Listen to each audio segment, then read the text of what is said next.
भरतपुर नाम के गांव में मनीष अपनी पत्नी रेखा और 2 बच्चों बंटू और चिंकी के साथ रहता था। मनीष अपना एक छोटा सा ढाबा चलाता था। मनीष बड़ा ही लजीज खाना बनाकर बेचता था, जिससे उसका ढाबा ठीक ठाक चलता था। वाह यार मनीष, क्या लाजवाब खाना है। तुझे पता है, इतना स्वादिष्ट पालक पनीर मेरी माँ भी बनाया करती थी यार। सच में मनीष भाई, मजा आ रहा है। उसके ढाबे पर उसके गांव के और आसपास के गांव के लोग खाना खाने आते रहते थे। लेकिन अब जुलाई का महीना शुरू हो चुका था। उसका ढाबा कच्चा बना हुआ था, जिस कारण बरसात के समय में वहां पानी टपकना शुरू हो जाता था और इसलिए बरसात में उसका धंधा मंदा पड़ जाता था। उसके ढाबे पर कम ग्राहक आने लगते हैं। बाहर बारिश जोरों पर थी। हे भगवान, पिछले 2 हफ्ते से बहुत ही कम ग्राहक आए हैं ढाबे पर। अगर ऐसे ही चलता रहा तो कैसे काम चलेगा। कहीं ऐसा ना हो कि फिर मुझे अपना ढाबा बंद करना पड़े। आप चिंता मत कीजिए जी, ऊपर वाला सब ठीक कर देगा। बारिश में लोगों को आने में थोड़ी दिक्कत तो होती ही है, ऊपर से ढाबे में पानी भी टपकता है, शायद इसलिए। अच्छा चलिए, आज मैं भी आपके साथ चलती हूँ ढाबे पर। वो दोनों ढाबे पर चले जाते हैं। उस रोज भी खाना बनाते हैं, लेकिन उस रोज भी बारिश के चलते कोई नहीं आता। लगता है आज भी ये सारा गरीबों में बांटना पड़ेगा। कोई ग्राहक नहीं आया। उस रोज भी वो सारा खाना गरीबों में बांट आते हैं। ऐसे ही दिन बीतते हैं। एक रोज आधी रात के समय गांव में तेज तूफान आता है और जोरों से बिजली कड़कती है और वो बिजली उसके ढाबे पर आकर गिरती है, जिससे उसका ढाबा जल जाता है। ये क्या हो गया रेखा? अब मैं क्या करूंगा? मेरी तो रोजी रोटी ही छिन गई। मेरी भी कुछ समझ में नहीं आ रहा जी, लेकिन आप ज्यादा टेंशन मत लीजिए, नहीं तो आपका बीपी बढ़ जाएगा। दिन पर दिन बारिश बढ़ती जा रही थी और मनीष उसी बारिश में काम ढूंढने निकलता है, लेकिन उसे कहीं भी काम नहीं मिलता। उल्टा सारा दिन बारिश में भीगने के कारण उसे सर्दी लग जाती है। अब जैसे तैसे वो अपने दिन काट रहे थे। फिर एक रोज रेखा का मुंह बोला भाई माधव उनके घर आता है। अरे जीजा जी, इतनी बारिश में रोज रोज काम ढूंढने निकलते हो, बेकार में परेशान होते हो। इससे तो अच्छा ये होगा कि आप मेरे साथ चलो और मेरी दुकान पर काम करो। वैसे भी मेरा आदमी अपने गांव गया हुआ है और मैं आपको महीने के आखिर में तनख्वाह दे दिया करूंगा। क्यों दे दी? ठीक कहा ना मैंने? हाँ, माधव बिल्कुल ठीक कह रहे जी। वैसे भी अपने पास और कोई काम तो है नहीं अब, तब तक यही काम कर लो आप। अच्छा ठीक है माधव, तुम कहते हो तो मैं यही कर लेता हूँ। वैसे भी घर खर्च तो चलाना ही है ना। अब मनीष माधव की दुकान पर काम करने लगता है। वो बिना 1 मिनट भी आराम किए सारा दिन मेहनत करता, अनाज की बोरियों को ट्रकों से उतारता और दुकान के अंदर का सारा काम संभालता। लेकिन जैसे ही महीना पूरा होने को आता है, तभी तनख्वाह देने के नाम पर वो टाल मटोली करने लगता है। तनख्वाह? कैसी तनख्वाह जीजा जी? ये तुम कैसी बातें कर रहे हो माधव? तुम्ही ने तो उस रोज रेखा के सामने कहा था कि महीने के आखिर में तुम मुझे तनख्वाह दोगे। नहीं नहीं, ऐसा कुछ नहीं है। आपको काम की जरूरत थी, मैं जानता हूँ, लेकिन मैं आपको यहाँ पर काम करने नहीं, मदद करने के लिए बुलाता था। और मदद करने के लिए भी कोई पैसे लेता है क्या?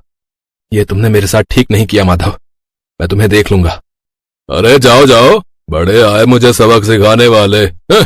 मनीष दुखी मन से घर आ जाता है। आ गए आप? आज तो महीने का आखिर है, आज तो आपको तनख्वाह भी मिल गई होगी। तो पापा, फिर तो आप कल ही मेरे स्कूल की फीस भर दीजिए। आपको पता है मेरी टीचर मुझे रोज रोज फीस के लिए टोकती है। ये सुनते ही मनीष की आंखों में आंसू आ जाते हैं।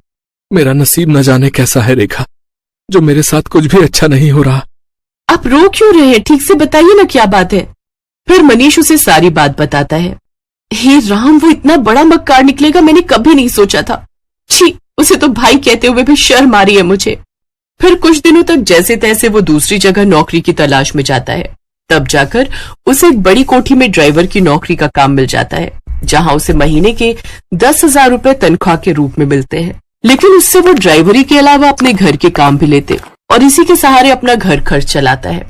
ऐसे ही एक शाम जब मनीष काम से घर लौट रहा होता है, तभी उसकी नजर सड़क किनारे गिरे हुए बच्चे पर जाती है, जो कि लगातार मदद की गुहार लगा रहा था। कोई मेरी मदद करो। ये तो किसी बच्चे की आवाज आ रही है। मनीष जल्दी से उसे पास के डॉक्टर के पास ले जाता है और उसका इलाज करवाता है। एक जमींदार का बेटा होने के बावजूद भी किसी ने मेरी जान नहीं बचाई, क्योंकि शायद कोई भी रोड एक्सीडेंट के लफड़े में नहीं पड़ना चाहता। लेकिन आपने बिना कुछ सोचे समझे मेरी जान बचाई। आपका बहुत बहुत धन्यवाद मनीष काका। अरे इसमें धन्यवाद कैसा? तेरी जगह अगर मेरा बेटा होता तो क्या मैं उसकी जान नहीं बचाता? उधर जैसे ये बात जमींदार को पता चली, वो दौड़ा दौड़ा आया और उसने वीरेन को गले से लगा लिया। तेरा बहुत बहुत शुक्रिया मनीष। अगर आज तू ना होता तो पता नहीं मेरे बेटे का क्या होता। ये ले मनीष, इसे मेरी तरफ से इनाम समझकर रख ले। ये आप क्या कह रहे हैं जमींदार साहब? मुझे इन पैसों की कोई जरूरत नहीं है। रख लो मनीष, तुमने मेरे जान से प्यारे बेटे को बचाया है, तो उसके आगे तो ये सब कुछ भी नहीं है। मनीष जब घर आकर देखता है तो वो पूरे 5 लाख रुपए होते हैं। ये देख वो बहुत खुश होता है। अब वो जल्द ही सड़क किनारे अपनी जमीन पर खुद का पक्का ढाबा खोल लेता है।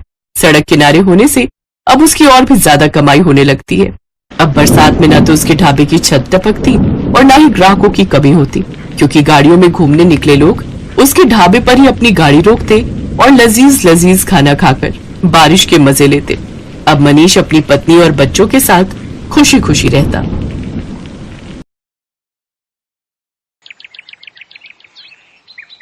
बेलापुर गांव में आत्माराम और उसकी पत्नी गायत्री रहते थे। गायत्री चाय की बड़ी ही शौकीन थी।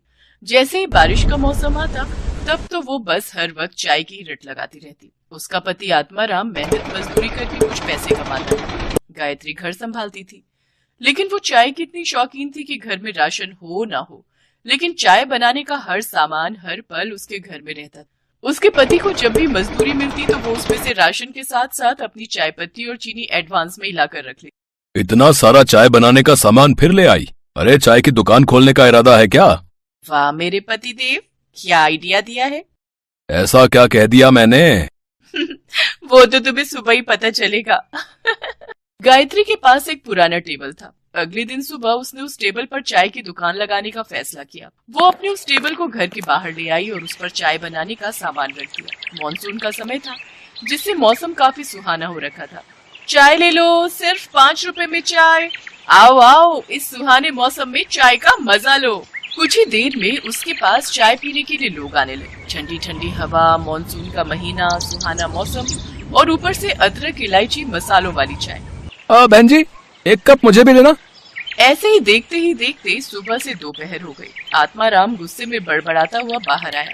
सारा दिन बस लोगों को चाय ही पिलाती रहोगी या घर में खाना भी बनाओगी? हाँ तो कौन सी आफत आ रही है? दिख नहीं रहा बीवी बिजनेस कर रही है, खुद ही जाकर बना लो खाना। लेकिन मेरी माँ, बनाओ किसमें? चूल्हा तो तुम हथिया कर बैठी हो। अरे हाँ, मैं तो भूल ही गई थी। अच्छा, आज मेरा काम का पहला दिन है, परेशान मत करो। खाना अब सीधा रात को ही खाना, तब तक इस चाय से ही काम चलाओ। लो, एक कप चाय पियो। नहीं पीनी है तुम्हारी चाय।